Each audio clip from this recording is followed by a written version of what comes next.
और स्वागत है काम कॉर्नर में। आज हम आपको एक अद्भुत और रहस्यमयी फूल के बारे में बताने जा रहे हैं जो हर 12 साल में एक बार खिलता है, नीलकुरिंजी। एक समय की बात है, पश्चिमी घाट की हरी भरी पहाड़ियों में एक छोटा सा गांव था। इस गांव के लोग प्रकृति से बहुत प्रेम करते थे और हर साल पहाड़ियों की सुंदरता का आनंद लेते थे। लेकिन इस गांव में एक खास बात थी, यहाँ हर 12 साल में एक जादुई घटना घटती थी। गांव के बुजुर्ग अक्सर बच्चों को नीलकुरिंजी के फूलों की कहानियां सुनाते थे। वे बताते थे कि नीलकुरिंजी एक दुर्लभ और सुंदर फूल है जो हर 12 साल में एक बार खिलता है। जब यह फूल खिलता है तो पूरी पहाड़ी नीले और बैंगनी रंग के फूलों से ढक जाती है। यह दृश्य इतना अद्भुत होता है कि लोग दूर दूर से इसे देखने आते हैं। 2018 का साल था और गांव के लोग बेसब्री से नीलकुरिंजी के खिलने का इंतजार कर रहे थे। गांव के बच्चे, जो पहली बार इस जादुई घटना को देखने वाले थे, बहुत उत्साहित थे। वे अपने दादा दादी से पूछते थे, दादा, नीलकुरिंजी कब खिलेगा? और दादा मुस्कुराते हुए कहते, बस कुछ ही दिनों में बच्चों। आखिरकार वह दिन आ ही गया। एक सुबह जब सूरज की पहली किरणें पहाड़ियों पर पड़ी तो गांव के लोग हैरान रह गए। पूरी पहाड़ी नीले और बैंगनी रंग के फूलों से ढकी हुई थी। यह दृश्य इतना सुंदर था कि लोगों की आंखें चमक उठीं।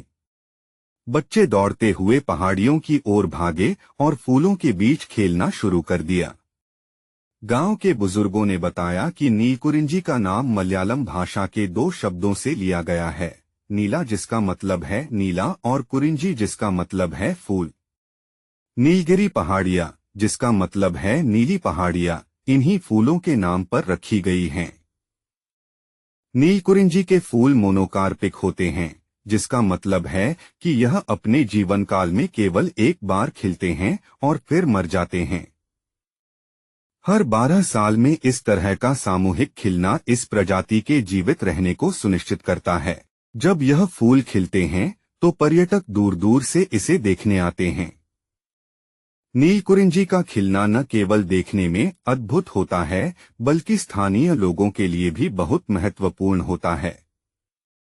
गांव के लोग इस फूल को बहुत शुभ मानते हैं और इसके खिलने का जश्न मनाते हैं। ऐसा माना जाता है कि इस फूल को देखना सौभाग्य और समृद्धि लाता है। पश्चिमी घाट के आदिवासी समुदायों ने लंबे समय से नीलकुरिंजी की सुंदरता और महत्व को सराहा है। तमिलनाडु के पालियन जनजाति के लोग तो अपने उम्र की गणना भी इस फूल के खिलने के चक्र से करते थे।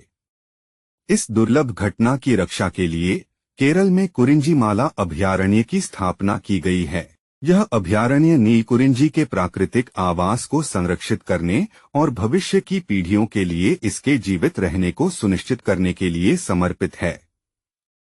गांव के लोग और पर्यटक इस अद्भुत दृश्य का आनंद लेते रहे और नीलकुरिंजी के फूलों के बीच अपनी यादें संजोते रहे। यह एक ऐसा अनुभव था जिसे वे कभी नहीं भूल सकते थे। तो अगर आप भी पश्चिमी घाट की यात्रा की योजना बना रहे हैं तो इस प्राकृतिक चमत्कार को देखना न भूलें। नीलकुरिंजी का खिलना एक ऐसा अनुभव है जिसे आप कभी नहीं भूलेंगे। इस वीडियो को देखने के लिए धन्यवाद। अगर आपको यह कहानी पसंद आई हो तो कृपया काम कॉर्नर चैनल को लाइक और सब्सक्राइब करें और भी ऐसे अद्भुत कंटेंट के लिए जुड़े रहें।